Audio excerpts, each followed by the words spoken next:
Hello बच्चों, मेरा नाम डॉक्टर दिनेश और स्वागत है आपका हमारे एजुकेशनल चैनल पे। तो आज हम 11th स्टैंडर्ड का लेक्चर 3 स्टार्ट करने वाले हैं और जिसमें यूनिट 2 हम पढ़ेंगे, यूनिट्स एंड मेजरमेंट। तो स्टार्ट करने से पहले मैं आपको रेकमेंड करूंगा कि आप अपनी नोटबुक और अपना पेन ज़रूर उठाएं और साथ ही साथ आप अपने नोट्स ज़रूर बनाते रहिए। ये नोट्स जो है आपको आपके एग्ज़ाम की प्रिपरेशन में, चाहे फिर वो कॉम्पिटिटिव एग्ज़ाम हो या फिर वो बोर्ड का एग्ज़ाम हो, उसमें काफ़ी काम आएंगे। तो प्लीज़ आप अपनी नोटबुक उठाइए और साथ साथ में नोट्स बनाते रहिए। तो चलिए आज स्टार्ट करते हैं। आज हमारा second unit, units and measurements, और उसमें सबसे पहले जो हम पढ़ेंगे, जो पहला हमारा सबसे पहला क्वेश्चन होगा कि what is a physical quantity. What is a physical quantity. Physical quantity क्या होती है? देखिए, ये फिजिकल क्वांटिटी वो क्वांटिटीज होती हैं जिनको हम मेज़र कर सकते हैं। जैसे भाई आप मार्केट में जाते हो, मान लो आप आलू लेने गए, तो आप बोलोगे कि मुझे आलू दीजिए, तो सामने वाला बंदा क्या पूछेगा, कितना? भाई 1 किलो, 2 किलो, 10 किलो, 100 ग्राम, 200 ग्राम, मतलब कितना, मतलब वो आपसे क्वांटिटी पूछेगा। तो वो फिजिकल क्वांटिटी क्या होती है? It is the property of the material which can be measured, जिसको आप मेजर कर सकते हैं, that will B A physical quantity. उसमें आपको अगर एग्जाम्पल के तौर पर आप देखेंगे, जो मास है वो भी एक फिजिकल क्वांटिटी है, भाई लेंथ है वो भी एक फिजिकल क्वांटिटी है, उसको भी आप मेजर कर सकते हो, टाइम भी आप मेजर कर सकते हो, तो वो भी एक फिजिकल क्वांटिटी है। फोर्स जो हुआ वो भी एक फिजिकल क्वांटिटी हुआ, स्पीड है वो भी एक फिजिकल क्वांटिटी है, वेलोसिटी जो है वो भी एक फिजिकल क्वांटिटी है, एक्सेलरेशन जो है वो भी एक फिजिकल क्वांटिटी है। यानी हर वो क्वांटिटी जिसको हम मेज़र कर सकते हैं, that will be called as a physical quantity. लेकिन जब भी हम किसी फिजिकल क्वांटिटी को मेज़र करते हैं तो एक नंबर होता है, उसके दो पार्ट होते हैं, एक नंबर होता है और एक दूसरा होता है उसका यूनिट। जैसे कि मैंने आलू वाला जो एग्जांपल दिया था, जैसे मान लो आप आलू लेने गए, तो सामने आपने बोला कि मुझे आलू दीजिए, सामने वाला बंदा पूछेगा भाई कितने आलू, तो आप बोलोगे कि मुझे 200 ग्राम दीजिए। तो जो आपने बोला कि आपको कितना चाहिए, 200 ग्राम। अब यहाँ पे दो चीज़ें हैं, एक न्यूमेरिकल वैल्यू है 200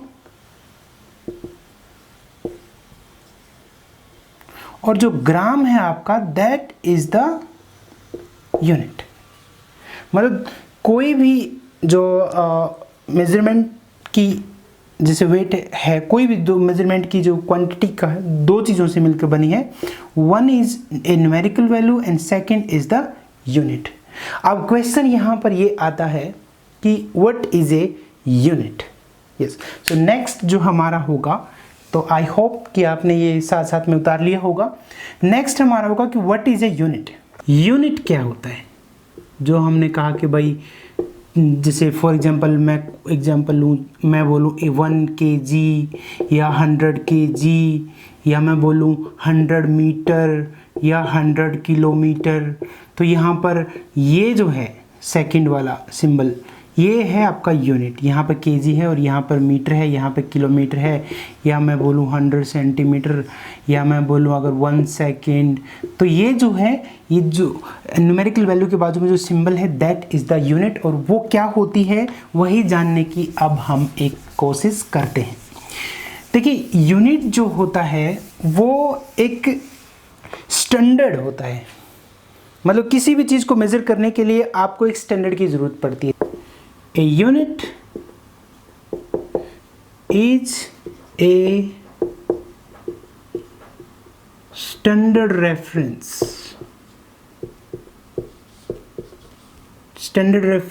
to measure a physical quantity.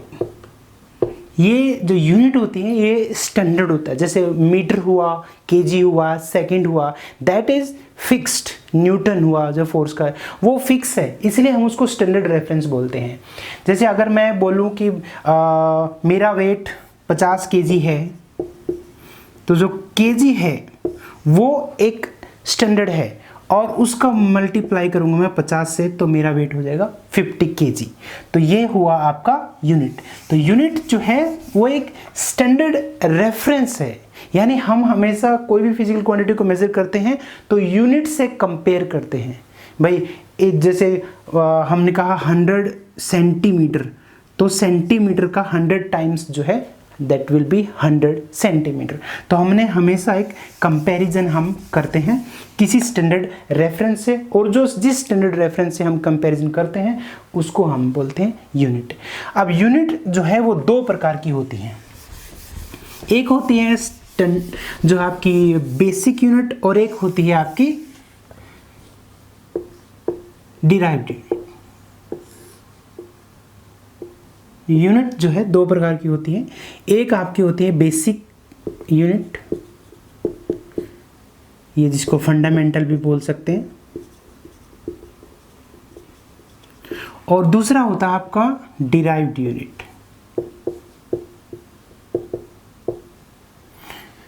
तो आप बोलेंगे कि फंडामेंटल और डिराइव्ड में क्या फ़र्क है? तो देखिए, जो फंडामेंटल यूनिट होती है ये वो यूनिट्स होती हैं जो फंडामेंटल क्वांटिटीज से एसोसिएटेड होती हैं। Fundamental units, these are associated with the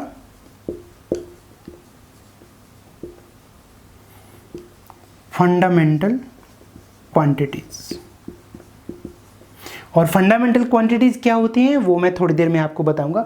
तो जो बेसिक या फंडामेंटल जो यूनिट्स होती हैं ये वो यूनिट होती हैं which are associated with the fundamental quantities, और जो डिराइव्ड यूनिट्स होती हैं ये वो यूनिट होती हैं which are derived from the fundamental units.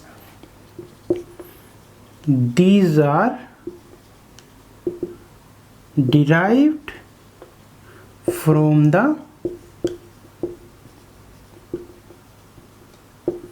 fundamental units। तो दो प्रकार की यूनिट होती हैं हमारी, एक फंडामेंटल यूनिट और एक डिराइव्ड यूनिट। फंडामेंटल यूनिट जो है वो हमेशा फंडामेंटल क्वांटिटीज से एसोसिएट होती हैं, और जो डिराइव्ड यूनिट होती हैं वो सारी यूनिट होती हैं जो फंडामेंटल यूनिट से हम डिराइव करते हैं। क्योंकि जो बेसिक जो यूनिट्स होती हैं वो 7 बेसिक यूनिट्स एक्चुअली में होती हैं, उसके बारे में थोड़ी देर में हम पढ़ेंगे। और बाकी जितनी भी फिजिकल क्वांटिटीज हैं सबके यूनिट्स को हम इन 7 बेसिक यूनिट्स से डिराइव कर सकते हैं। जो आगे इस चैप्टर के नेक्स्ट में जो आप डायमेंशंस के बारे में पढ़ोगे तो आपको पता चलेगा कि कैसे हम किसी भी फिजिकल क्वांटिटी की यूनिट को डिराइव कर सकते हैं फंडामेंटल क्वांटिटी की यूनिट से। तो इस टाइम तक बस आपको इतना ही जानना है कि क्या होता है इनमें डिफरेंस, की what is the difference between the fundamental unit and the derived unit. तो फंडामेंटल यूनिट जो फंडामेंटल क्वांटिटी से जुड़ी हैं, और डिराइव्ड यूनिट जिनको हम फंडामेंटल क्वांटिटी से निकाल सकते हैं। तो अब हम आगे की तरफ बढ़ते हैं। आइए अब हम पढ़ते हैं कि what are the system of units. System of units जो है it is the set of units basic as well as derived units। मतलब जैसे आपकी फंडामेंटल यूनिट्स हुई और डिराइव्ड यूनिट्स हुई, उनका एक जो सेट हो गया, उनका एक जो ग्रुप हो गया, उसको हम बोलते हैं सिस्टम ऑफ यूनिट्स। और सिस्टम ऑफ यूनिट्स है ना, व्हाट आर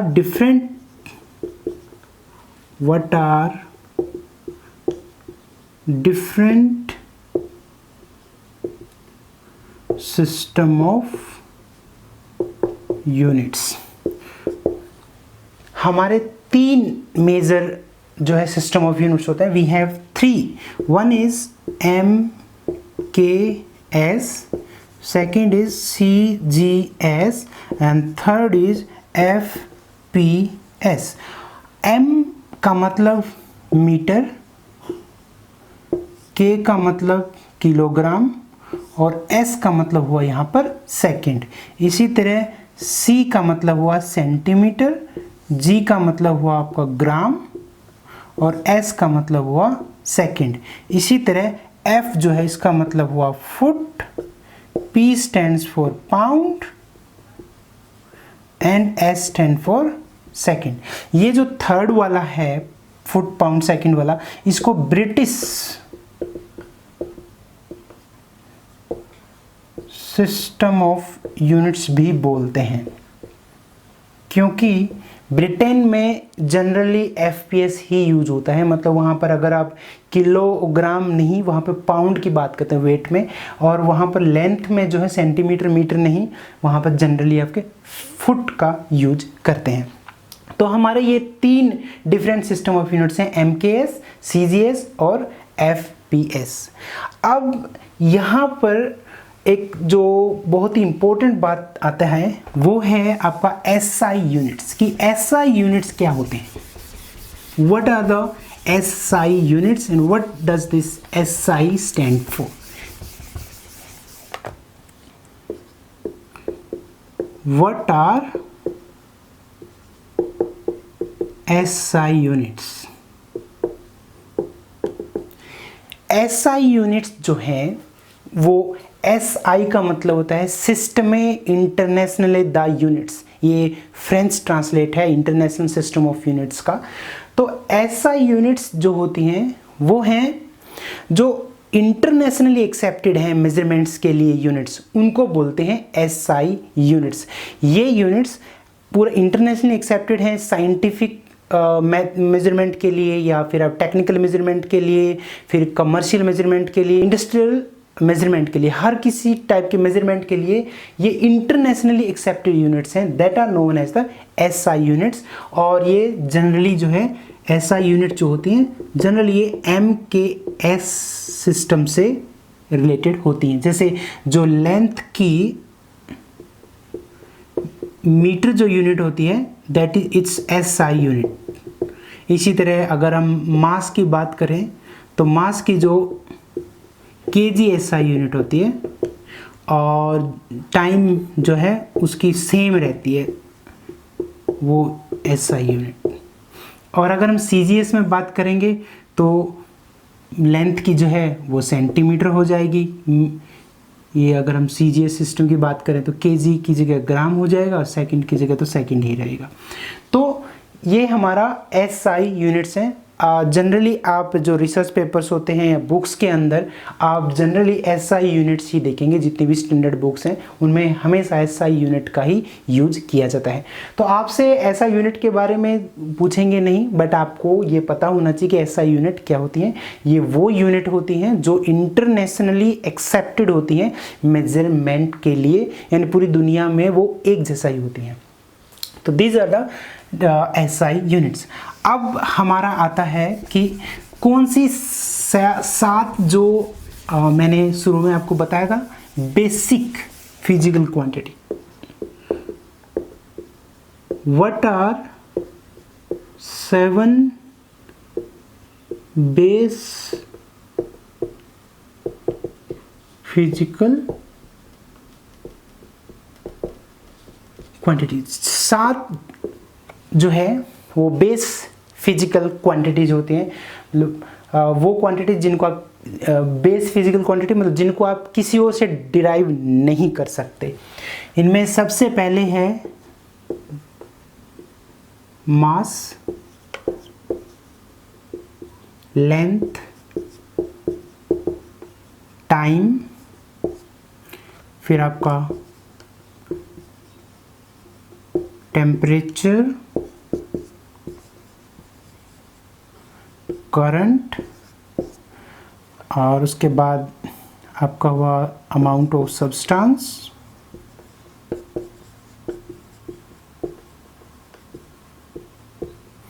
और सातवां हुआ लुमिनस इंटेंसिटी।